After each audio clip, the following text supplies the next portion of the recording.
بسم اللہ الرحمن الرحیم۔ السلام علیکم۔ اس ویڈیو میں جانوروں کے حقوق کے متعلق حدیث کی روشنی میں بتائیں گے۔ اسلام ایک جامع مذہب ہونے کی دلیل یہ ہے کہ اس نے جانوروں کے حقوق بھی بیان کر دیے ہیں، اور ایسا کیوں نہ ہو کہ اللہ تعالیٰ نے اپنے نبی صلی اللہ علیہ وآلہ وسلم کو رحمت بنا کر بھیجا ہے۔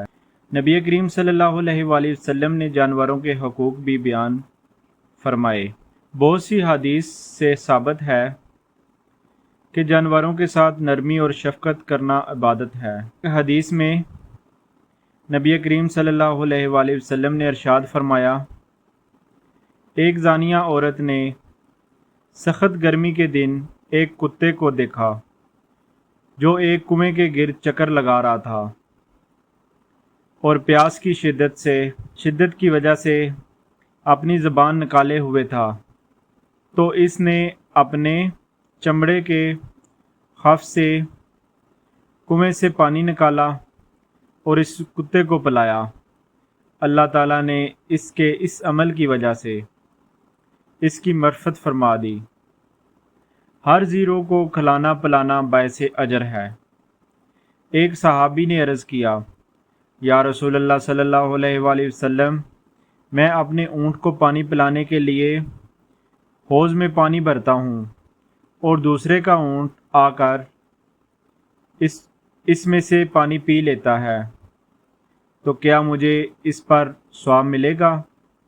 آپ صلی اللہ علیہ وآلہ وسلم نے فرمایا، ہاں، اور سنو، ہر زندہ اور تر جگر رکھنے والے جانور کو کھلانا پلانا لائق اجر ہے۔ چرند پرند کو دانہ ڈالنے سے صدقے کا ثواب۔ چرند پرند کو دانہ ڈالنے سے صدقے کا ثواب نبی کریم صلی اللہ علیہ وآلہ وسلم نے فرمایا، جو مسلمان کوئی درخت لگاتا ہے یا کھیتی کرتا ہے اور اس درخت یا کھیتی میں سے کوئی چڑیا یا آدمی یا جانور کھاتا ہے، تو اس لگانے والے یا بونے والے کو صدقہ کا ثواب ملتا ہے۔ حیوانات کو تکلیف دینا گناہ ہے۔ رسول اللہ صلی اللہ علیہ وآلہ وسلم نے فرمایا، ایک عورت کو ایک بلی کی وجہ سے عذاب دیا گیا جس کو اس نے باندھ کر رکھا تھا، یہاں تک کہ بھوکی پیاسی مر گئی اور وہ عورت جہنم میں داخل ہوئی۔ نہ اس نے خود اسے کھلایا پلایا جب اس نے اس کو قید کیا، اور نہ ہی اس نے اس کو چھوڑا کہ وہ زمین کے کیڑے مکوڑوں کو کھا کر اپنی جان بچاتی۔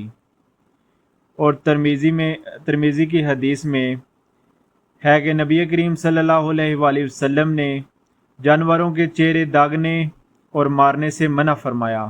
اور ایک حدیث میں رسول اللہ صلی اللہ علیہ وآلہ وسلم نے لعنت بھیجی اس آدمی پر جو جاندار چیز کو نشانہ بنائے۔ ایک حدیث میں حکم ہے کہ جو جانور پالو دن میں 70 مرتبہ اسے دانہ پانی دکھاؤ۔ بلا فائدہ پرندے کو قید کر کے رکھنا گناہ ہے۔ چیونٹی اگر ابتدا میں کاٹے اور تکلیف پہنچائے تو اس کو مارنا جائز ہے، ورنہ مکروہ ہے۔